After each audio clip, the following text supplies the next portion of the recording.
সম্মানিত হাজিরিন, ইমানের পর মুসলিম নর নারীর উপরে সবচেয়ে গুরুত্বপূর্ণ ফরজ ইবাদত হলো 5 ওয়াক্ত নামাজ সময় মতো আদায় করা। নামাজ এমন এক ইবাদত যা সারা বছর দৈনিক 5 বার আদায় করতে হয়। মৃত্যু ছাড়া কোনো অবস্থাতেই নামাজ মাফ হয় না।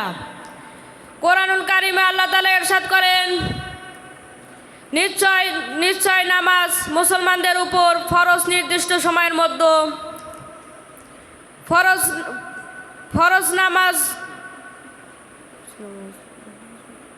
ফরজ নামাজগুলো 10 বছর থেকে শুরু করে মৃত্যুর আগ পর্যন্ত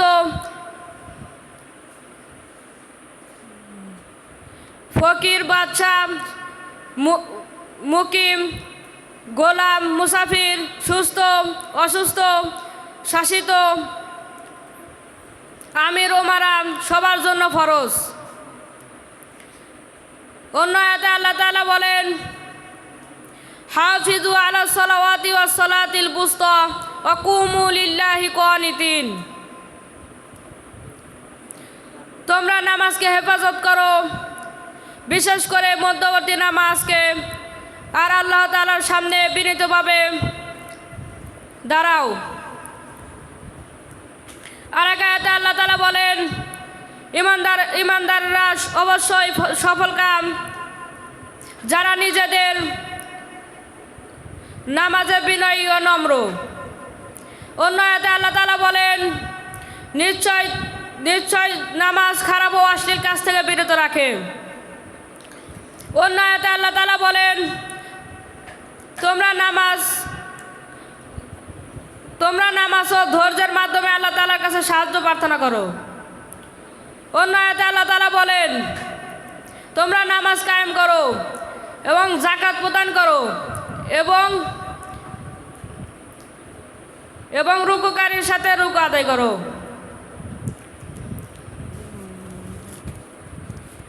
হাদিস শরীফে রাসূল আকরাম সাল্লাল্লাহু আলাইহি সাল্লাম বলেন, যে ব্যক্তি ফরজ নামাজের ব্যাপারে যত্নবান হবে, গাফেলদের তালিকায় তার নাম লেখা হবে না।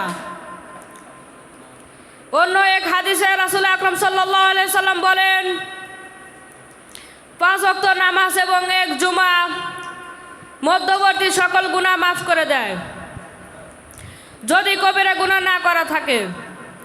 নামাজের ফজিলত সম্পর্কে রাসূল আকরাম সাল্লাল্লাহু আলাইহি সাল্লাম বলেন, যে ব্যক্তি ঠিক মতো নামাজ আদায় করে তার সমস্ত গুনাহ মাফ করে দেওয়া হয়, জান্নাতের দরজা খুলে দেওয়া হয়, জাহান্নাম তার জন্য হারাম হয়ে যায়, মুনাফিকের তালিকা থেকে তার নাম কেটে দেওয়া হয়।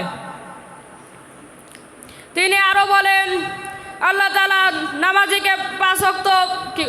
নামাজিকে 5টি পুরস্কার দান করেন। 1 নাম্বার, রিজিকের অভাব দূর করে দিবেন। 2 নাম্বার, কবরের আযাব মাফ করে দিবেন। 3 নাম্বার, আমলনামা ডান হাতে দিবেন। 4 নাম্বার, পুলসিরাত বিদ্যুতের গতিতে পার করে দিবেন। 5 নাম্বার, বিনা হিসাবে জান্নাতে প্রবেশ করাবেন। আল্লাহ তাআলা আমাদেরকে ভালোভাবে নামাজ কায়েম করার তৌফিক দান করুন। ওয়া আখিরি দাওয়ানা আলহামদুলিল্লাহি রাব্বিল আলামিন।